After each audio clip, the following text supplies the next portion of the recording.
Welcome everybody to another White Cloaks rewatch. We're trying to finish off episode 3 of the Wheel of Prime today. We have back for by popular demand our special guest Brigitte or Tryp, whatever she prefers to go by. How are you doing, Tryp? I'm doing fine, thank you. Excellent. Now you specifically requested to cover this section of this episode that we're going to be doing, largely because of Matt being further assassinated. That's right.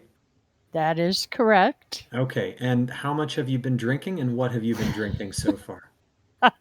I've been drinking, well, not quite a bit compared to you guys, of course. Thanks. And yeah, currently I am drinking Kahlua and Coke, and I might throw a Tawaka bomb or two in there. We'll see how it goes. Excellent. Kahlua And barely counts as alcohol. I just want to throw that out there. You what would you know? You're know, a horse. I feel like Kahlua is like 7%. I am a lightweight, all right? I am what you would call a cheap date. All right, Pips, what are you drinking? And Alex, what are you drinking? I have switched back to my straight bourbon, so I'm drinking some more Jefferson's Ocean today. Excellent. Alex? I've got a Leinenkugel Summer Shandy that's keeping me company. Excellent. Hopefully, Well, a few of those lined up behind it. Absolutely. Why do I'm your happy. drinks always sound like foreign languages? I don't know. I think I Mine, think it might actually be on the listener there. How much of these Kahlua and Cokes have you had? That might explain the problem.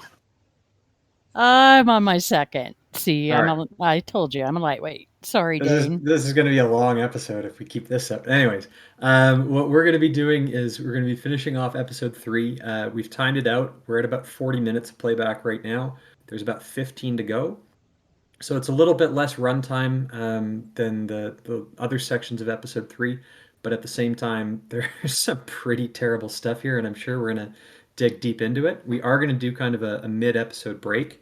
And the break, let me see where I put it. It's going to be right after Dana the Dark Friend disarms Rand and locks him in the room like a creepy stalker.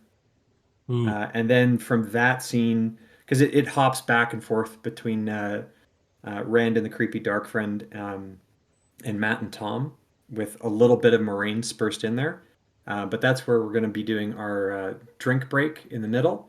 And then the second half of this is we go from the cairn building of the Aiel, which they called burying, all the way to the end. But lots of crap to get through in between. So, Tryp, we're very glad that you've decided to come back. And let's indulge you and all of the rage that you initially felt when they turned Matt into a grave robbing piece of shit. Let's All go. Wow. right. So we're seeing the what was it? A series of unrelated events was what we said, right? So Well, Land in showing up and just seeing all of the reds right there. the red tent in the distance, but this is not the first nor the last horse on a bluff that's CGI'd. Pips, you want to pause here really quick? Yep. Has Nynaeve done anything here to improve the dressing of that wound, or is she just basically patting that back into So I her was gonna play it and infected see thing? if we see anything here because right now she looks like she's trying to give a shoulder rub, maybe. Certainly nothing medical. Well, okay, so as you play it, if it hasn't already shown up in the captions, did anybody notice that Moraine says Schwan Oh, it's Yes. right coming. here? Right here. Yep, we're about to see it. There it is. Yeah. It's good. It's good. Uh, Oh my god, her lover. She's got to be, pining for her lover while she's dying. and let's I keep mean, in that, mind that too. almost makes sense, right? So she's having some sort of a fever dream and is, teleporting, kind of, temporally traveling back to her days as a novice, which was the last time that she really saw Well, Swan. So, that she, she actually, she yeah. she doesn't give a crap about her mission. All she gives a crap about is eating box. Um, what uh, one thing I really hate about this scene, and I know you don't really get a sense of it when we keep interrupting and pausing everything, but Lan appears to have ridden one way for 10 seconds, mhm. and then in 10 seconds later he's back, Yes. and there are apparently been going for hours, or that's established kind of later on. So the time continuity or editing, like Alex, tell me if I'm wrong, but if someone's supposed to be doing a horse journey for several hours, you give them more than one kind of shot of them riding off in a direction, right? Yes, it's You a want to move them through different biomes, so to speak, to be like, oh, and you can do it in the same amount of time, right? 5 seconds, but 3 shots, different environments. That conveys more distance than what they do in the show. yeah, it's called a traveling montage. Yeah. And isn't it What? established later that Land can, transport himself? Yeah, That's true. land does Teleportation. have He the does. He ability to does have teleport. teleportation. Also, I think that when we're talking about like, oh, these are the things that a good sort of producer or director would do, right away throw that conversation and thought right out. I mean, obviously, we know who we're dealing with here. I just got the sense from watching this being like Lan left for 15 minutes. He was like, "Don't worry, I'll be back." Went out, came back, and says, "All right, I know where to go." And that's Yeah. incongruous with what is said later, being like, "We've been traveling for hours in this direction." Well, To be okay, fair, I so think no, Chip, you can Sorry, go. go ahead, Trip. I know you covered this a touch at the very end of your last rewatch, and then you mentioned the red tents, but that part really bothered me when I was rewatching this a couple of days ago The red tents. because, well, yeah, and Lan. Okay, so number one, really, I know you talked about it, but how the hell does he even know where to go unless he's out there really wandering around? It doesn't really look like he comes upon them in a way that shows he's been able to track them. And then number two is, okay, we all have the issues with, oh, now they have red tents. They wear red clothes, they wear red rings, and they have red tents. They have low gain. Now, granted, they're pretty arrogant and don't think anybody can really hurt them or touch them. But in a wilderness, what, you're going to make your tents red so they just, stand out and say, "Here I am, come get me, come get Logain"? If I was writing a script, I might attach a line like the arrogance to a maneuver like that. What I would just say is that, well, we know that the Warder Bond doesn't convey any ability to sense Shadow Spawn in the world of the Wheel of Prime. Maybe the Warder Bond gives the ability to sense just channelers, so he could sense the Aes Sedai, and he just went and found him. But I'd You also like to remember point early, out that this is actually the only moment of male competence that we see in the show. Lan goes out and miraculously finds the Aes Sedai camp. and Only comes time back. only time that there's been a competent man in the entire show. I'm gonna have to write that down, but I've said it before and I say it again. You're giving the show way too many compliments already, so you need to start down some more bourbon, okay, bud? By saying the only time that there's a competent man is when it's literally nonsensical. Yes, I and actually almost let disagree that it's competent because, from what we understand, at least as the show has told us, there is a 0.0000001% chance of this being successful, versus the very high chance that the large group of Trollocs that they have been running from, that is very near them, will find Moraine and Nynaeve. So No. They all left. they, When they entered Shadar Logoth or Shadur Logoth, they didn't. then the It was Trollocs stopped by a wall. disappeared. The Trollocs disappeared. They never to be seen again. I think they all teleported back to the Blight. yeah, it's like in a video game. If you can get far enough away from the enemy's patrol area, they just get They hit bored a and go checkpoint. back. Yeah, Yeah, they hit a storyline checkpoint, cutscene, and all of the spawned enemies went away. All right. We're keeping going here, Oh. but what's great, a horse's name. There was a it's horse Mandar thing. coming back. Oh, okay. I was gonna say And maybe it was Aldib, but no, Horse Mandar watch. come We're back to the horse watch. There's no Aldib, Can she and ride? there is no Nynaeve's horse, not yet, at least. Okay. Does a poultice give one energy? Sure, yeah. Do In poultices the Wheel work of that Prime. way? Yeah. Actually, And it can, and that Land's was in the gloves. books. Wasn't that in the books, Dayton? I think Oh. teas. were. Yeah, Also, not a poultice or a establishing dressing for a shot. wound. That wouldn't. But you're right, Trip. Is Nynaeve was able to help Moraine this early on in the books. Pips, you can pause here as I finish the thought. So There's a she lot she of was able dogs. to provide Moraine with something because she was exhausted after leading them into Shatter Logoth. It was tea though. And It was tea. yeah, exactly. It's not a Was. poultice that you rub into a wound. That's not going to give you like a caffeine boost. So I far, Nynaeve's medical knowledge has been literally rubbing some dirt on it. That's true. It's not true. She also gave her a Red Bull, apparently. I don't know. I can't confirm that. Moraine hasn't sprouted wings. Yeah, Okay.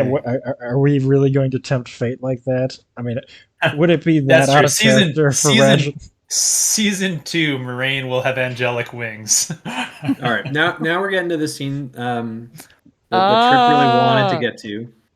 So wanted is, I don't know about that, but okay, go on. Oh do you no, have any initial thoughts she's before watching it. we? Because I wrote down a ton, but I just want Trip to basically get all the points in first. Is one of your comments the fact that they put him in the gibbet and they like got the arrows sort of around the bars of the gibbet to like leave them intact, sticking out of the bars from his body? I noticed that, but I figured there was like a big door that opened, like maybe the whole front. And then they just like stuffed him in there and then like closed the bars or the door or something. It's Or just maybe they kill him, then they put people him have been in the coming crow by and cage, shooting him with arrows. and then they shoot him again for target. I don't know. I guess yeah, they didn't go and recover their arrows because this is a rich town. They don't need to recover their arrowheads. Okay. It's also So, go ahead.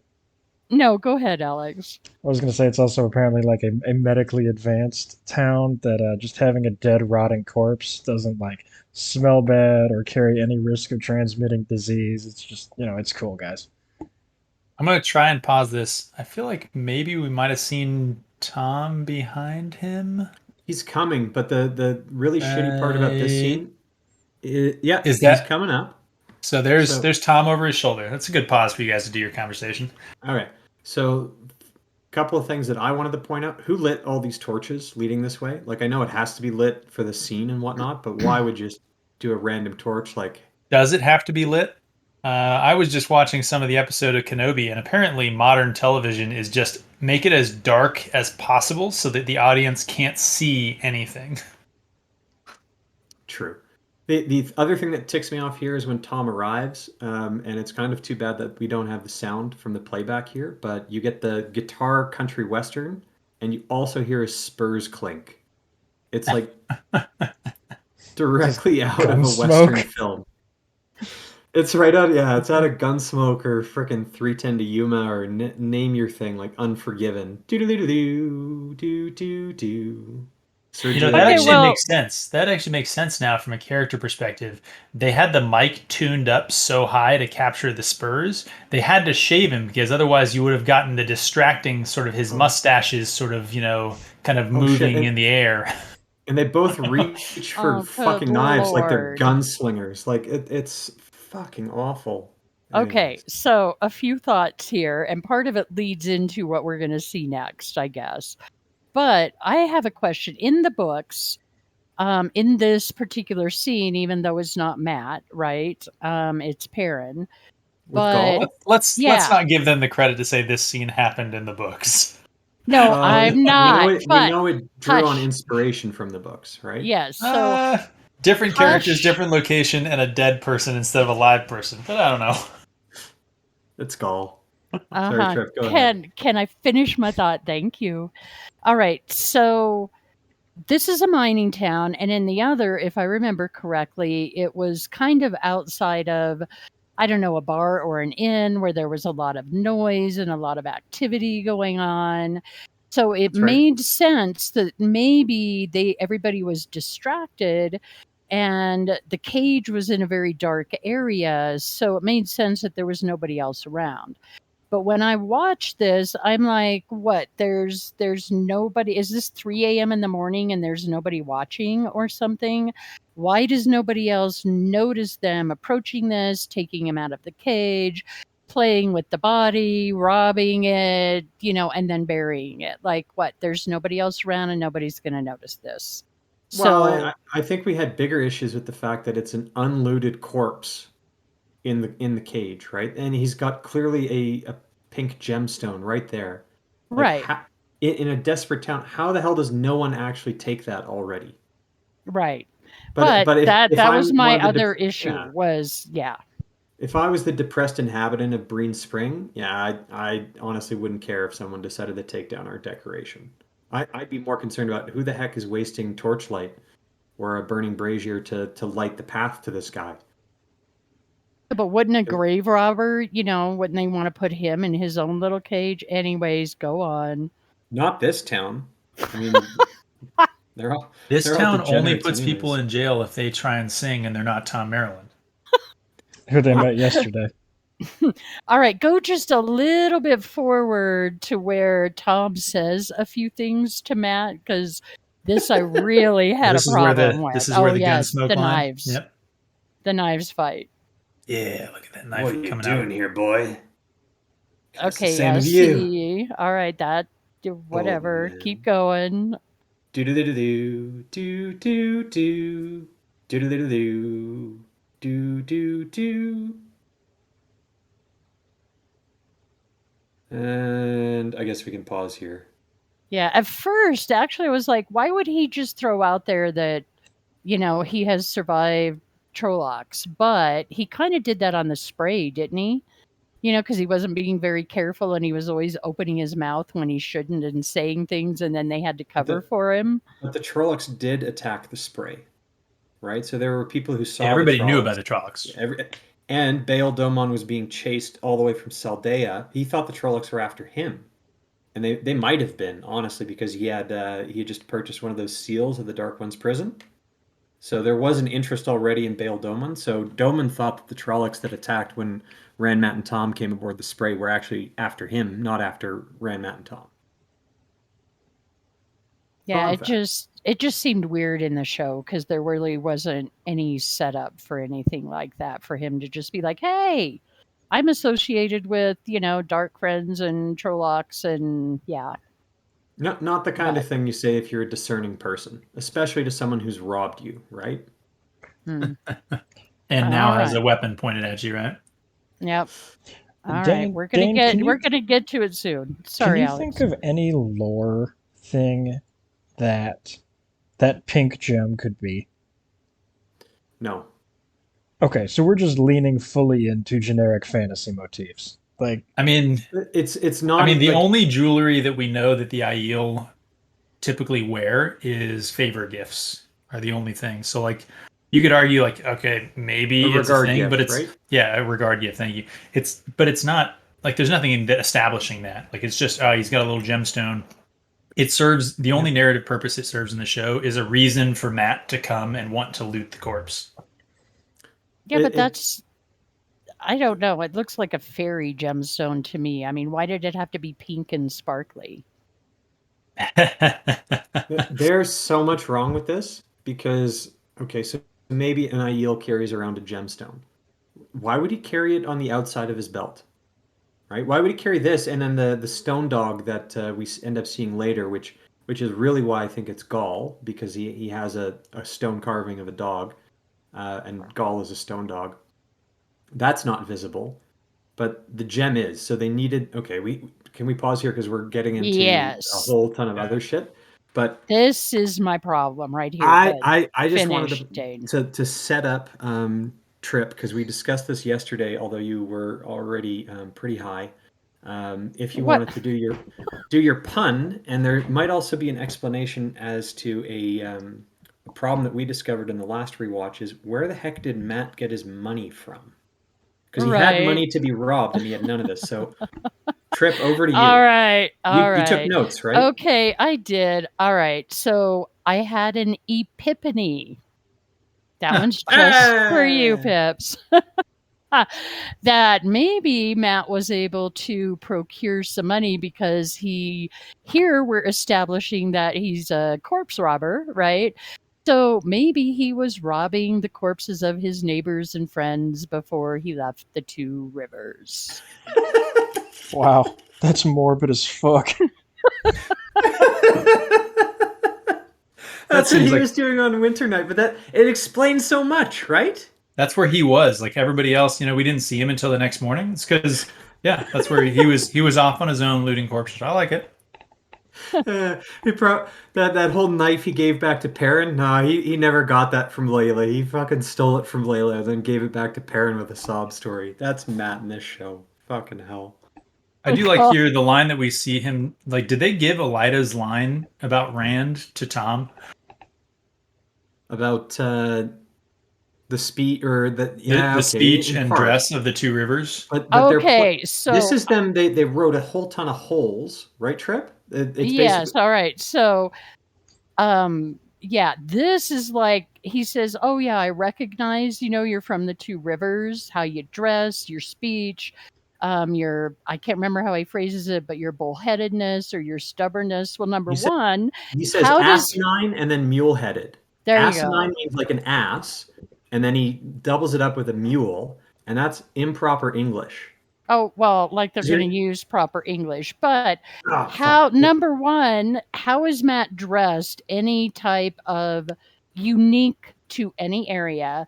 And his speech, Barney Harris has an English accent Well, that they're nobody else in the show has. So how does that set up Tom having a clue where Matt is from?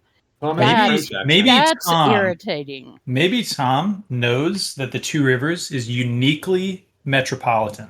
And so he sees Matt and Rand looking nothing alike, sounding nothing alike, dressing nothing alike. And he's like, the only place in the world where you see that is either Tarvalon, super far away, or the Two Rivers. That's what's up. God. Well, and Tom's not even been to the Two Rivers according to the show. How would he even know of the Two Rivers to frickin' That was my begin joke. with? That was my joke about them giving Elida's line to him. Is anyone else upset that Tom shows up saying that he's gonna dig a grave for this Aiel in a cage and he doesn't have a shovel? No, Well, he's no, going they to dig make it with a that knife. cairn. He's They gonna make dig it a with that knife. cairn. That's what he not digging a meant. grave. Is it really? Anyway, I don't know. The alcohol's hitting me. All right. All right. It seems to me that this whole There's thing the about asinine attitude. There asinine you go. attitude, stubborn as a mule. Sorry, an ass and a mule are different things, and asinine means something different than being muley or stubborn. It means I would being a agree with that. jackass and being an idiot. Like As a Shakespearean expert would know, correct? I There you think go. asinine actually postdated Shakespeare. I don't know if he actually used that word. It wasn't All right. justice that got galled because the only justice is social justice, and this is not that. It's frontier justice. But I mean, I'm for going to fuck's make sake, an ass out of myself, but I actually believe the word asinine actually originated from A Midsummer Night's Dream. At least that's its emergence into public consciousness. You actually might be right about that. Actually, I'm gonna have to look this up. Give Oh me a my minute. God. Either way, Okay, No, there's Alex so gets a many words point for that. for someone who hates Shakespeare as much as Alex does. That's actually a very, very good point. Alex might- hates Shakespeare. I couldn't believe it. So does Trip and basically everyone else in our Discord. I mean, I can. Oh, there I are can three get like. people.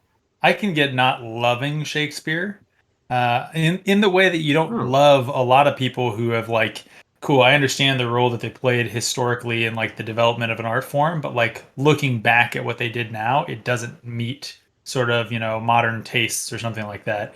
I can understand that. Hating Asinine though, that's a from the lot. Latin asinus, which means stupid, but also like an ass or a donkey. So it predates Shakespeare. So it is a Latin influence word, but perhaps the origin of the English phrase could have come out in A Midsummer Night's Dream. I'll give a hat tip to that. I was probably wrong about when the word origin was. The only thing that I wanted to point out is an ass is not a mule. A mule is a cross between a horse and a donkey, and those are known for being stubborn. Jackasses are known for being jackasses. I just want to point out that so far right now, what the show is telling us is that yes, the villagers shot arrows at the dead corpse of the Aiel in the gibbet. Because if you notice, no significant blood staining on the Cadensor around where the arrows hit. Do we even see the arrows in this? I know the resolution isn't that good. Tom But Tom pulled them out. So there was that shot of Tom pulling one out and holding it. I don't know why he would do that. You'd probably just break it off, but sure. Well, yeah, those weren't those weren't very Just effective arrows. as we've known from this show already with the just the tip, those arrows were also not in very deep. Those arrows were very shallow. Oh man. Clearly But now not two river longbows. now we get the one exception to what has now been established, that you can't tell where someone's from because of what they look like, Mhm. because they've kind of kept up migration patterns and genotypes, even though it's been 3,000. Like, it makes no kinds of sense, but at the same time, different dialects have formed up. There But you go. like, okay, there aren't anything, but the red hair, that's the one thing that is special, because you're not going to see that outside of the waist. So it sounds like they're carving out an exception only for the Aiel. I don't know if this is a ginger supremacy thing, probably. Um, but the only reason that those earlier lines were inserted there is probably because they got a bit of a casting backlash. People pointing out that it made no fucking sense just from a scientific point of view. No, they not only did they lampshade this, they actually paid to have Daniel Green and the other of his ilk, give us the lecture about this. And I think many have thoughts about that particular brand of corporate pandering that he's guilty of. But I was actually under the impression that we weren't going to have this discussion, at least not in these watch throughs. We were just going to Yeah, leave this one alone. in large part. I know we did it briefly kind of on the recap, but that's when I had kind of a good point to make. But yeah, it's kind of like they want people to hone in on this. They want people to harp on this particular issue because it is that diversity shield. And it's deliberate, right? It's insidious and it's deliberate. They want people to critique this so that they can point and say, well, the only reason you're critiquing any of this is precisely because you have issues with race and color and gender and all that other bullshit. But I mean, I think we've established enough through 16 hours of going through this already that there's more than just casting choices. That is a big fucking problem here. I will Okay, say, so in the last rewatch, I brought up that it would be pretty interesting if Gaul in the gibbet there was as dark as he looked in that picture, because then it would be establishing like the Aiel are actually dark with red hair. Fine, whatever, it's fantasy. Robert Jordan specifically had the Aiel be light skinned as evidence of the breaking. Like, these people were not, supposed to be in that environment, right? They had to migrate there because of the breaking. But here we go. Clearly, the other shot was just an example of bad cinematography that we should come to know and expect, because here's another shot, the red hair, and clearly Gaul is in fact white. He cleaned up good. I don't know. Maybe he was grimy but he doesn't look as dark as he did in daylight. Trip, did Tom you? probably wiped his face down. so Trip, did you? does it bother anybody else when you start playing again, if you want to, Pips? When Tom reaches down and does the thing with the pulling up the scarf, Pause for pause. it was really strange to me, because I felt like I don't know, I felt like, oh, look, you're so stupid watching this that hearing Tom say it isn't good enough. I have to do this little weird thing with the corpse and So pull it up and then put it right back down again. I mean, I I got don't know. here's my only thought on that. I think that you're right to call it out. My thought is that, why, like, if you think of script writing and telling a story, and Alex probably has some thoughts on this in terms of, like, this is, scholastically maybe how they actually teach story writing. But why would you introduce the concept of the Aiel and veiling themselves before they, are becoming violent or killing people or whatever? And then later, when you see an Aiel killing people, have the veil down. Yes, it's so bad. It's like you introduce a thing and then you're going to contradict it a couple episodes later, and the only time you get to see it. Yes. It Thank it you, makes board. it so Tom is now actually wrong about, who knows, everything. Yep, they did blow that one. I chalk that up to a failure of the episode 7 group. But yeah, I was actually just very happy that they managed to get in there that it's rare to see hair like that outside of the waist. Like, I actually legitimately didn't think that they established that in regards to Rand and his lineage. So I guess I'm sort of vaguely happy that they didn't trip over their own dick on that as much as I thought they did. So I, you know, you get a D on that, not the F that I thought you got. But either way, Have another drink. have another drink. Fair enough. You Yeah, can't give mine's this all show a D. Stop being so favorable. Exactly. my I drink's only wanted to almost add. gone. Are I we only almost wanted at to a add to this. pause? Almost. I only wanted to add to this that uh, Matt says they're as bad as Trollocs, and then Tom comes in and corrects and says, they're fighters, but they fight with honor.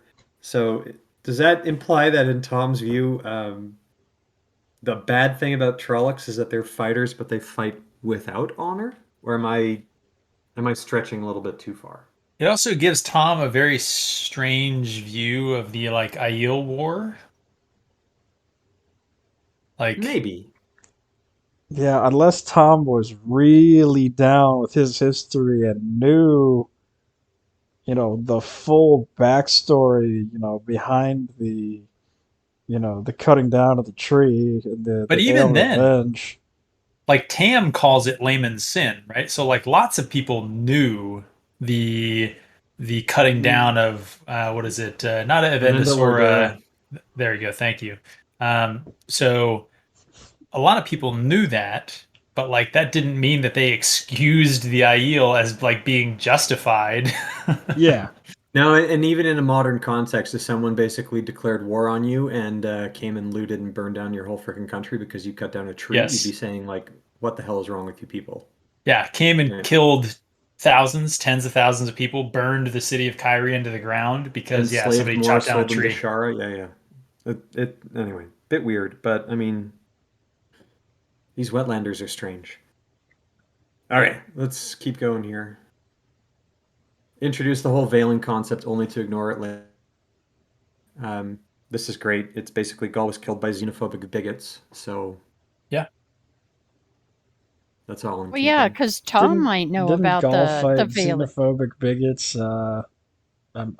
With Perrin, I seem to be remembering the xenophobic bigot part being canonical, Well, except that's they white didn't kill cloaks. him. There it is. This came There's a up in the man Discord sniff. before. The sniffs are all done by men. Yes, they are. There's a hell of a lot of sniffs now that we mentioned this or They're all man noticed sniffs. it. Okay. So wait, in Look, the books, it's like all the women sniff, but Yes. okay. Yes. Okay, so Look this is how look up. how just shocked. Like literally he he is just dumbfounded that someone would be a grave robber. So it's not even that like the world is just darker than the world that we were introduced to in the books. It's literally like no, Matt is specifically a shitty person. Okay, It's so it's worse. So so let's let Trip answer here first. I got some other stuff to add after. so my thought was that if they were trying to perhaps what they were trying to indicate is, the dagger is starting to affect Matt, right? So if the dagger is affecting his actions, he's becoming darker, more corrupted, then perhaps he would go to corpse robbing. Okay. That's the only, I don't know, excuse or anything I can come up with. But if that's what they were No. going for, no, this is just Matt acting like himself, like he has acted from day one. Yeah, because the dagger's supposed to make him suspicious, or at least it does in the books. In the Mhm. show, it just turns him into a heroin addict, I think. Also, he's only had the dagger for a A day. day. Well, in the show, yes, that's, you know, Ugh. I want to give my points a couple of lines from now, but yeah, Matt is here contemplating grave robbing, and Tom looks kind of disappointed, and he says these two lines: "We've all had our desperate moments. Tell me when you're finished." So here's a question, and let me know if you guys think is this a bigger desecration of Matt's character or of Tom's character? because Tom sees Matt acting desperately, and he's like, "Okay, go rob the corpse," rather than, "Ah, shucks, sorry, I feel bad about taking your money and that I put you in this type of position." So is Tom robbing the grave by proxy? Because if Matt still had his coin purse, would he be doing this? Oh, I think Matt would still be doing this according to the show, even if Yeah, he had his coin we've purse. established that Matt is a thief, and so I kind of agree. I think I don't think Tom stealing the purse is the But cause of still, this. it's So Tom's realization that Matt is desperate, and although he doesn't agree with it and he kind of turns his back on it in disgust, if you're Tom and you are a functioning human being, you should probably be thinking to yourself, what have I done to push him in this position? Obviously, Tom did not see Matt eye that gem greedily when they arrived in Breen Spring. All Tom has done is basically rob a poor kid of all of his money, and then he happens to catch him out robbing a grave. And Tom is acting all high and mighty, like, well, I'm going to turn my back while you do this because everybody's desperate. But he's not in a position to return the money to Matt that he stole. Well, okay, I I, think I this I think could. this makes Tom look like a piece of shit. you mean the That's all I'm fact Oh, that saying. it Tom thinks absolutely it's okay does. to rob a live person, but doesn't think it's okay to rob a dead person? Is that That what you're saying? that's another way of looking at it, but it's more like if he was somewhat moved by Matt's sob story to kind of allow this I mean, corpse robbing to occur, so why he does wasn't he give him the money moved back, to? right? No, No, he we'll does see that not. coming up. We'll see that coming up. But I think that's in our second half. Huh.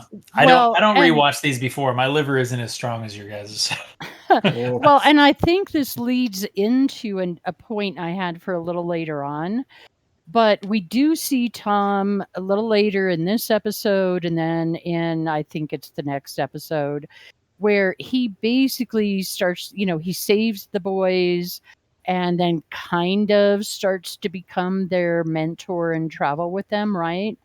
And with mhm. the way Tom is presented in the show, I don't see any reason for that happening. Why does he care? So to me, this particular scene leans into that because he would view Matt at this point as maybe not someone he particularly wants to take under his wing and travel with. Well, yeah, because they took 2 episodes out of the 8 episode season, wasted it on side quests and made up bullshit, and Right. didn't do any character development. Fucking stepping. Can't wait. I can't wait for episode 4 and 5. Before I hit play, I just want to point out, why is it that there's so many fucking dogs barking in this damn show? Literally anytime anyone is anywhere on camera, dogs barking in the distance. Because the Fuck. sound people only had the basic soundboard sound adder to be adding to this show. Yeah, it's like Uh, uh, all right, let's go to the next little bit. It's a creepy fucking scene. All right, Matt. Oh Assassination God, complete. yeah. And okay, so if nobody robbed the corpse before, truly is all of worth that he would be carrying would be his stone dog and that jewel? Would there also that be absolutely no coins, no anything else? yeah, neither one of those looks very valuable, by the way. Like if you take that little amethyst chunk into Breen Spring, they're gonna be like, why would I buy that from you? Especially since we know that Matt is such a good negotiator, right? He's going to be like, come on, this is worth at least like What? 5 coppers. And they're like, oh, I'll give you one. One? I'll What give about you three? none. I'll give you half. All right, here you go. You know what? I'll give you some lanterns that you could make yourself out of fucking string, some twigs, and some fucking canvas.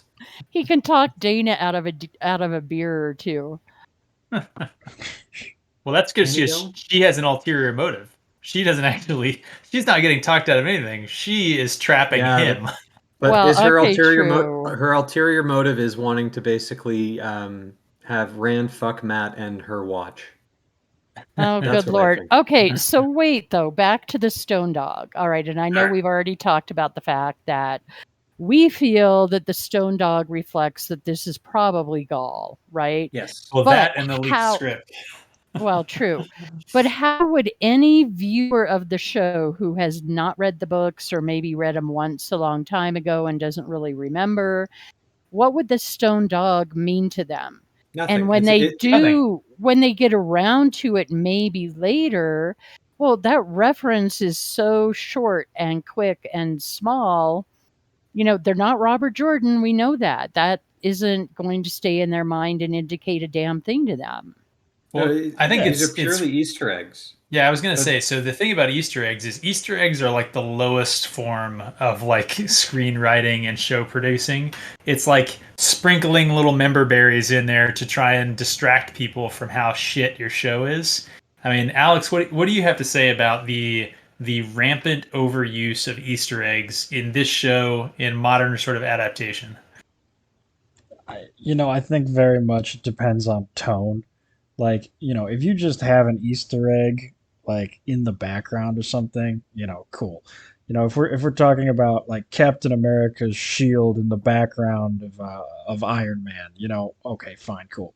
When you're actually taking time out of, your show to like specifically point the camera at it for several seconds, at that point it's just annoying. And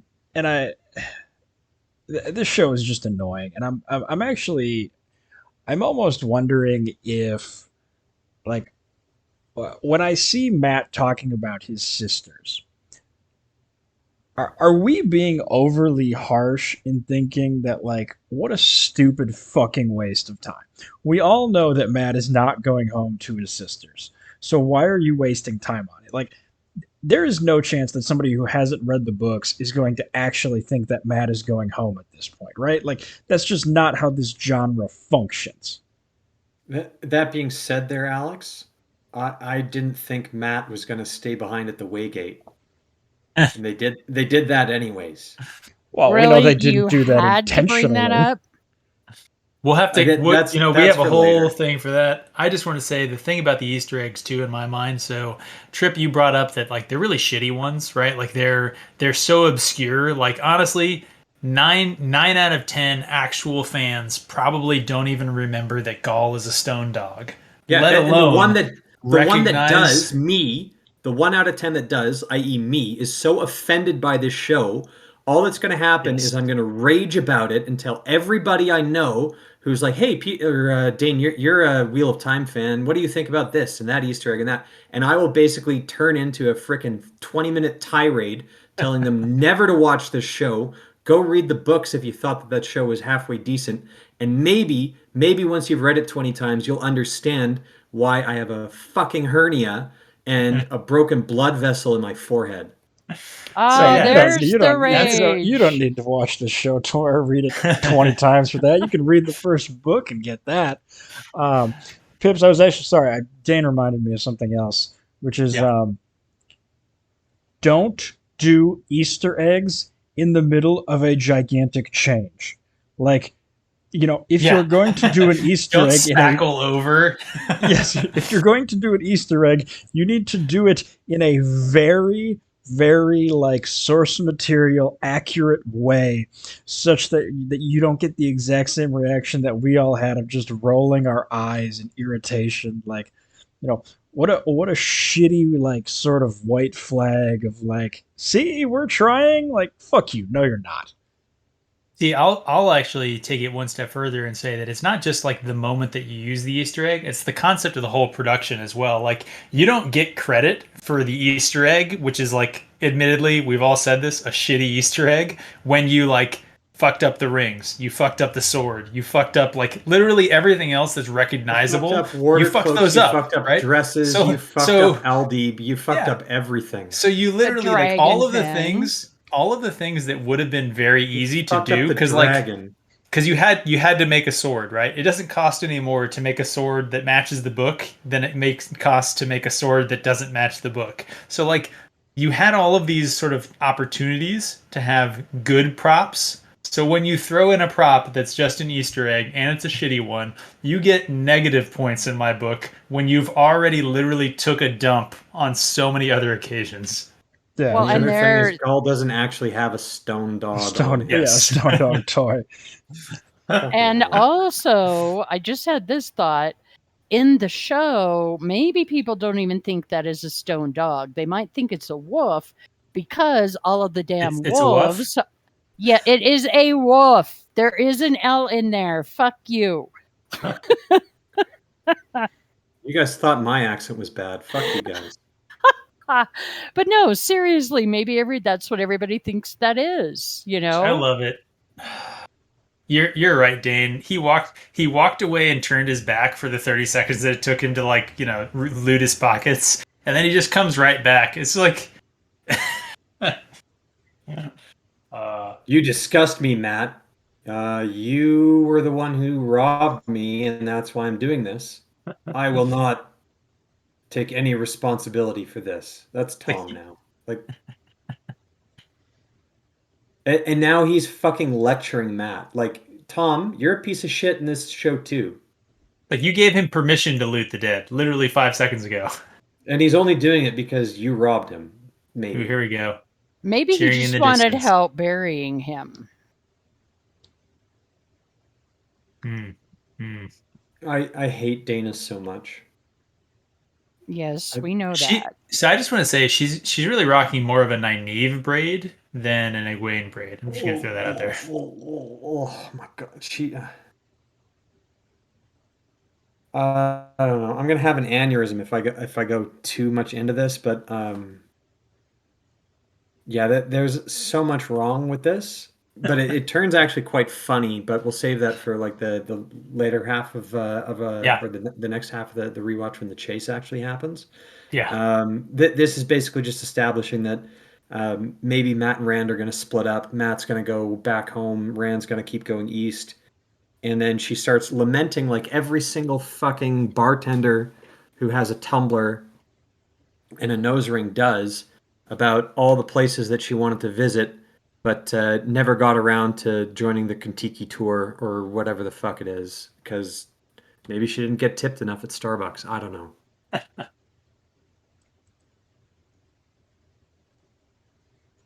This trope of like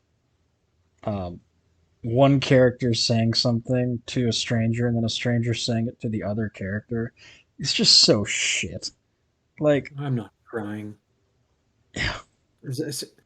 And she doesn't establish why is she stuck in this town? I know maybe that comes up a little bit later, but holy fucking shit. Let's just compare this back to the books for a minute. Who were the dark friends that they met along the way? Because we're getting all those characters and they're all rolled up into Dana. Like we've already discussed a little bit about Pater Connell. And what does that establish? I mean, Alex, you said that's a great scene in the books because it's one of the first times that the two boys kind of meet a dark friend who's scared of them rather than the other way around. You got Hal Goad and you got the lightning blast. You got Millie Skane and the smoking dagger, or the heated dagger, and Millie Skane as Lady Sheen. She keeps coming back for like 11 books as kind of a hardcore dark friend. She rises high, right? She kills Jacob Carradine. She has Aes Sedai that end up reporting to her. Like she serves an actual function. And we lose all that so we can get fucking Dana from Tumblr. yeah, And not this only does that, hurt the competence of the Dark One. Like, much in the way that the Empire in Star Wars is sort of a joke because of how incompetent their stormtroopers are. Like, the Dark One in this one does not look good. Like, the Dark One has some serious stormtrooper energy going on with Dana. so also something we've talked about before and that you kind of brought up with like these dark friends like reoccur and they end up doing things, right? So there's that, and there's also again we've talked about the tone of the books versus the tone of the show. The fact that there's a threatening tone to the books where these dark friends are out and about in the world doing things, right? Yeah, Meanwhile, here we see but one they have dark friend and she gets killed in like the same scene that it introduces her as a threat. So like But literally, it's my, like my well that bigger was gripe is I actually understood the motivation of the dark friends, and I know it's simplistic, but early on, like all the dark friends they meet, they're all thinking that they're going to rule. So they're power hungry, they're selfish, and He they just wants want to go one time immortality. over. And she basically sold her soul to the devil because she wanted to go travel. See, I never got to go on my senior school trip to see the Stone of Tyr or an Ogier Stedding. That's coming up. So Stedding is actually finally mentioned, but there's also the first mention of an Ogier. She wants to see a Trolloc. Like, look at his face. That should It's be just like- everyone's face to this. Just like, you want to see what? wait, what? Why did she even mention that in the same breath, right? Yep. An Ogier Stedding, which is going to have nice big trees and all the rest. That I don't think you could go see the Lion Throne of Camelin because I don't know if they let tourists into the palace. The Stone of Tyr, obviously, you could see that from anywhere far. But why is a Trolloc in with that? Yeah, why would she want to see the Lion Throne very of Andor? clumsy foreshadowing.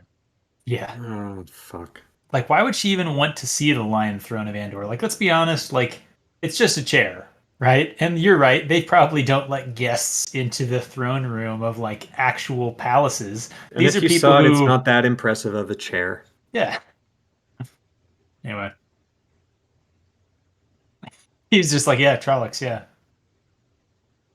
Why don't you go see a That's Trolloc? a good question, Rand. Why don't you just go fucking do it, you dumb Tumblr chick? Here's And where... this is where she blames the wider world, Yep. like every fucking leftist. Sorry, I'm getting political. Systemic wheel oppression. And Rand is just being the It's just his privilege. He hasn't had it's to his think privilege. about He's this like, I haven't oppression. had to think about the wheel. I've come from a good home, and I have red hair, and I'm pretty tall, and everyone likes me. But the fuck, it's just like they're trying to turn Dana into a sympathetic character, and that's not how Dark Friends work. You dumb fucking show, right, Tryp? He just said, I don't know what's right. I don't know what to do. Rand, like, even at his darkest, Rand still has a strong moral compass. Like, the whole, like, I don't know what's right. Ugh. I will say, Well- even when Rand is fucking insane in the Dragon Rising, Yeah. this is a man who knows what what he's doing. He might not Yes. know Gathering why Storm, he's right? doing it, but Yes. Well, and Oh. I would say, as far as the show is concerned, don't groan too loud, Dane. But Rand I'll does mute know myself. what to. Rand does know what to do, and that is follow Egwene. That's true. He is simping hard. Let me repeat what I just did. And by the way, still love you, Pips. yeah. At least Rand has a type. That was an accurate statement. None of the men in this show know shit. Yeah, Rand definitely has a type, though. He really likes some ethnically ambiguous. Like, okay. Man, I'm sorry. I'm just gonna say it. almost as cringe as the rest of this episode. I'm just gonna say it. All right. 9s marry 9s, 2s marry 2s, 5s marry 5s. You got like a 3 leaning into fucking 9.5. What the fuck is going on here? Okay, yeah, this is where we're gonna fight, Dane, because Okay. she's not a 3. Okay, maybe Okay, a she's like you. maybe a 2.5. I was Oh, being generous with the no. 3. Are you saying she's a 1 No, Trip? no. She's cute. What the She fuck have is- you been smoking? I have not been smoking anything, but yeah. In the last I 20 know, minutes or but, how much long? Like, you know, Come on. whatever. This is a Whatever. test. No. No. If Dana was a baseball player, she would have a wins above replacement average of exactly 0.0. Oh my God. Well, no, I'm agreeing with you. She is the most average looking, so you're saying replacement she's level. a 5 right down the middle. Yeah. She's. I'm gonna throw this out there. I think we've talked about this before. I bet the actress herself is probably She's probably a very pretty, very attractive girl. The showrunners seem like they're intentionally doing costuming and makeup to make people less attractive than they actually are. I've never seen that before in a production. Literally and never seen it. No, actually, but that's an the archetype of this actress- modern age because women these days are doing that on purpose, and that's why they fucking have nose rings and tattoos up the wazoo. Oh, that's Like- just because you don't like nose rings and tattoos. Okay, now we're into opinions. All right. I'm just gonna No, say that's that. subjective. Can I just throw out that the pause that we happen to have here, this screenshot, is almost kind of like the opposite of this whole story. It looks like a woman bowing to a man.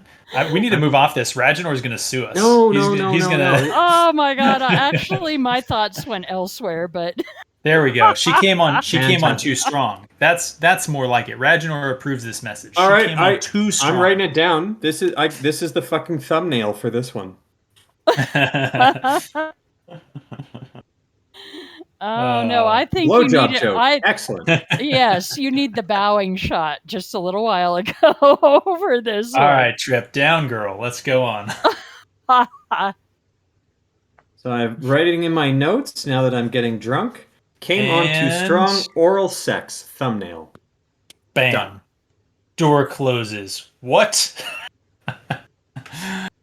He's very confused. He doesn't know what's about to happen to him. It's about to be attempted rape. Oh, we're getting a foreshadowing of Thailand, right? Maybe? No way that makes it into the show. I know, but damn it. I don't know, man. Writers have gotten fairly tone deaf recently when it comes to that thing. I could easily see us having a Wonder Woman 84 incident. That is true. Wonder Woman 84 did totally just Revenge of the Body Snatchers, just take this guy's life over. He's got kids and a family and whatever. Oh, that's true. All right, now the braid thing, I don't know. Creepy. I had an issue here and then I thought about it and went, well, okay, when I got to the end of this episode. Because at first I'm thinking, okay, how the hell does she know Rand and Egwene are a thing and to wear the braid? And if she had drawings, where'd she get the damn drawings from? Because I don't think we've gotten there yet. But at the end of the episode, she then mentions dreams, but it still pissed me off because, okay, yeah, I can give him the whole dreams thing, but how in the world did whoever she's getting the dreams from, so Beelzemon, right? So have we seen the girls have any dreams? Have they been in any of the dreams? Are the guys dreaming about them? And that's how Beelzemon knows about the dreams and the relationships and what the girls look like. And then, of course, you've got the whole, ooh, there's 5 of them, so the girls have to be included in this shit. Yeah, so far we've seen 2 instances of the dream, and one of them was Rand's, one of them was Perrin's, and I think Egwene shows up in one coming up. I don't think Nynaeve ever shows up in any of those, but I looked at this is this all kinds as of stupid. I looked at this as the worst way you could possibly try and introduce what we learned in the prologue from the Great Hunt with a man called Lors. The whole them seeing the images of the faces of the 3 Taveran and getting their individual sort of missions to go out and go do stuff, right? So this whole shot with absolutely no setup, no anything else, just kind of But it's only going to get worse. Yeah, this again is such a weird thing to throw out for people who haven't read the books, and for people who have, it can only cause you to be upset with how ham-fisted they did it. All right, we got a couple more seconds before our break, and our break's going to happen at the end of this scene. But seriously, Tryp, you saying she's a 5? Oh God! Just wait until you see her fighting moves. She's about to literally. She's about to literally unman him. Oh my God! Get on the bed. He's gonna, and then boom, grabs the sword, disarms him, slaps him with bam. Yeah. What are you doing? What are you doing? What the hell? How is this not obvious? What do you mean? What are you doing? I'm gonna rape.